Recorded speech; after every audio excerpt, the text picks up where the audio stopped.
We are starting our kitchen renovation.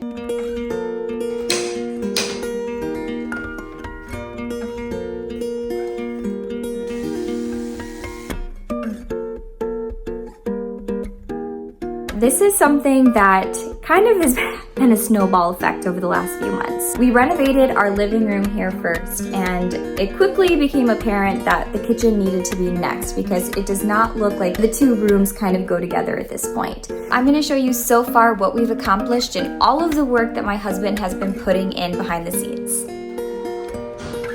This is an update that I have been a little nervous about sharing, mainly because we are still very much in the middle of this project. We have slowly been working on the kitchen whenever we get a chance. We are doing everything ourselves, which definitely takes longer, but there is something really rewarding about that. It feels good to see the progress knowing that it's all done by hand. Every board, every bit of trim, every coat of paint. We started off by first tearing out all the old trim and replacing it with new, and then my husband added crown molding to the tops of every cabinet.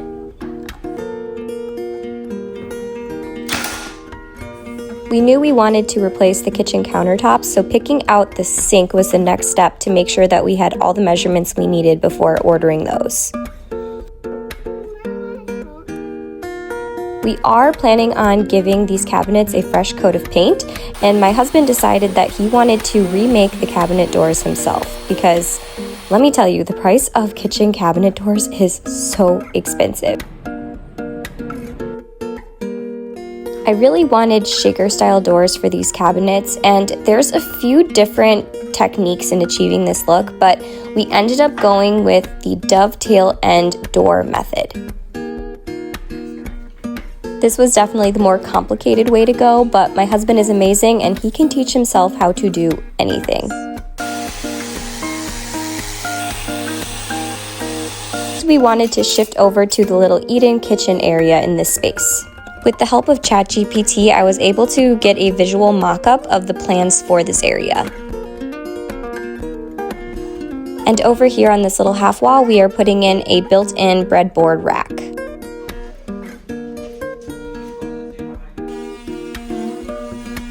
This was the first time we have ever cut into drywall, so it was a little intimidating, and we were pretty nervous to see what was behind the wall. Luckily, there was nothing major, and all we had to do was frame around this little exhaust pipe for stability. We made sure to leave a gap so that none of the wood was pressing up against the pipe. Jeremy cut some paneling to size and installed that as the backing, and then made this frame that he installed right over the top. I wanted some different levels for the shelves so I could put different frames and cutting boards on this wall, so we mocked those up and he made sure that everything was level and square. I still need to figure out what kind of rail guard I want to keep things in place, but this is the progress that we've made so far. We have accomplished a lot so far, but there is still a lot more to do. And that's where my turn comes into play now, choosing a lot of the colors and the finishes and the fixtures and all of the decorative pieces that come along with a renovation. One of the biggest decisions right away that I wanted to choose was the countertop. And the one that I ended up picking is a quartz called Taj Mahal. And I love it because it has a little bit of tan and taupe and cream colors that will play along really well with the colors that I chose for the cabinets and the walls and trim in the kitchen. Now, the backsplash is one that I've kind of gone back and forth with for a while. And I love when I see beadboard as a backsplash in a lot of historical homes and cottages. And my eye, every time I browse on Pinterest, it's drawn to that. But then I think through the logistics of it, and most beadboard is basically just compressed cardboard at best. And for me, a person who is cooking in the kitchen 3 times a day, I just don't see it being the most practical option, even though I think that it's beautiful. So I've been racking my brain as far as what are other, cottage style elements that I could bring in for the backsplash in the kitchen. I thought about doing stone, but again, I feel like it'd be really hard to clean. So I did some research on Pinterest and I came across, I think it's called Zeliage tiles. They're handmade tiles that are glazed and they just are beautiful.